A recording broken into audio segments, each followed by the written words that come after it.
ఇప్పుడు మగవాళ్ళల్లో కపుల్స్ ఈ ఫర్టిలిటీ ప్రాబ్లంతో వచ్చినప్పుడు అండి, సమస్యలేమి ప్రాబ్లంతో వైఫ్కి అనేకమైన టెస్ట్ జరుగుతూ ఉంటాయి.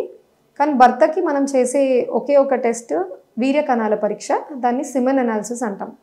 సో ఈ వీర్య కణాల పరీక్ష చేసిన తర్వాత రిపోర్ట్ కొంతమందికి కౌంట్ 0 అంటే కణాలు కనిపించట్లేదు అని రిపోర్ట్ వస్తూ ఉంటుంది. దీన్ని మనం ఎజోస్పర్మియా అంటాం. ఇప్పుడు ఎవరికైనా ఇలా కణాలు కనిపించట్లేదు అని రిపోర్ట్ వచ్చిన వెంటనే పానిక్ అవ్వకుండా ఫస్ట్ ఏం చేస్తారంటే ఒక 2 వీక్స్ లేదా 4 వీక్స్ తర్వాత మీరు మళ్ళీ రిపీట్ చేయించుకోండి టెస్ట్ని. ఇప్పుడు సెకండ్ టైంలో కూడా మీకు కణాల కౌంట్ 0నే కనపడుతుంది అంటే కూడా మనం ఏం చేయాలి అంటే ఆ ఇచ్చిన శాంపిల్ని హై స్పీడ్లో సెంట్రిఫ్యూగేషన్ అంటాం, మంచి హై స్పీడ్లో తిప్పి పెల్లెట్ కలెక్ట్ చేసుకొని మళ్ళీ వెతుకుతాం. సో దాంట్లో కూడా కొంతమందిలో కణాలు కనిపించవచ్చు, హిడెన్ స్పర్మ్స్ అంటాం, అప్పుడు క్రిప్టోజూస్పర్మియా అవుతుంది. లేదు అందులోనూ కనపడట్లేదు అంటే మగవాళ్ళు ఆ వీర్య కణాల శాంపిల్ ఇచ్చిన వెంటనే ఇమీడియట్లీ తర్వాత వాళ్ళు యూరిన్ పాస్ చేస్తే ఆ యూరిన్లో కూడా మేము వెతుకుతాం అనమాట. పోస్ట్ ఇజాక్యులేటరీ యూరిన్ అంటారు. ఎందుకంటే మీరు కణాలు అండ్ యూరిన్ వచ్చే రూట్ మెన్లో ఒకటే ఉంటుంది. సో అందుకని మనం యూరిన్ శాంపుల్లో కూడా వెతుకుతాం. నువ్వు అన్ని విధాలుగా వెతికిన తర్వాత కూడా కణాలు దొరకట్లేదు, కనిపించట్లేదు అంటే అప్పుడు ఎజోస్పర్మియా ఆ పర్సన్కి ఉంది అని మనం చెప్తాం. నువ్వు ఈ ఎజోస్పర్మియా అన్న దాంట్లో టైప్స్ ఉంటాయండి. మెయిన్లీ 2 రకాలు. ఒకటి అబ్స్ట్రక్టివ్ ఎజోస్పర్మియా, ఇంకొకటి non obstructive azoospermia.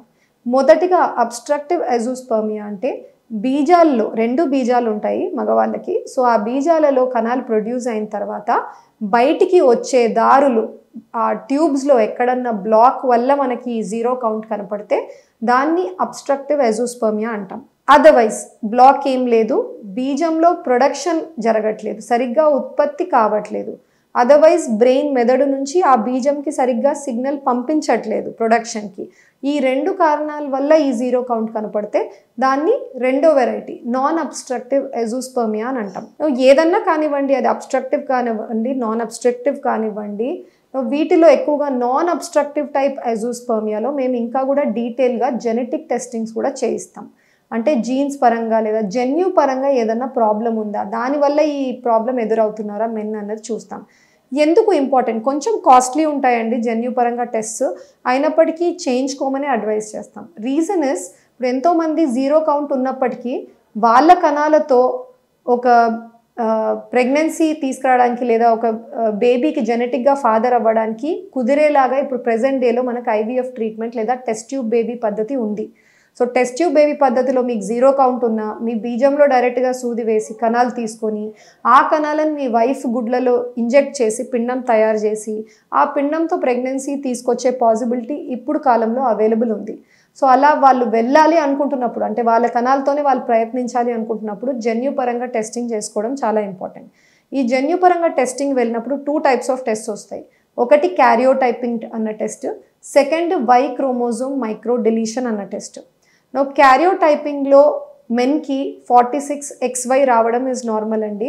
And Y క్రోమోజోమ్లో మేము కొన్ని రీజన్స్ చూస్తాం, AZF రీజన్స్లో ABC అని ఇట్లాంటి 3 లోకై చూస్తాం. సో వాటిల్లో ఎక్కడన్నా డిలీషన్స్ ఉన్నాయి అని బయటపడితే అప్పుడు కౌన్సిల్ చేయడం చాలా ఇంపార్టెంట్ కపుల్కి.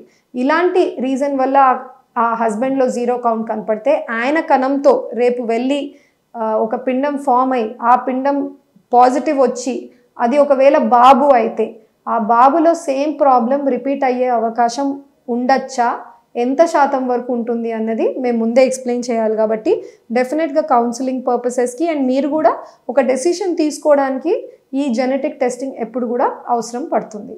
Thank you.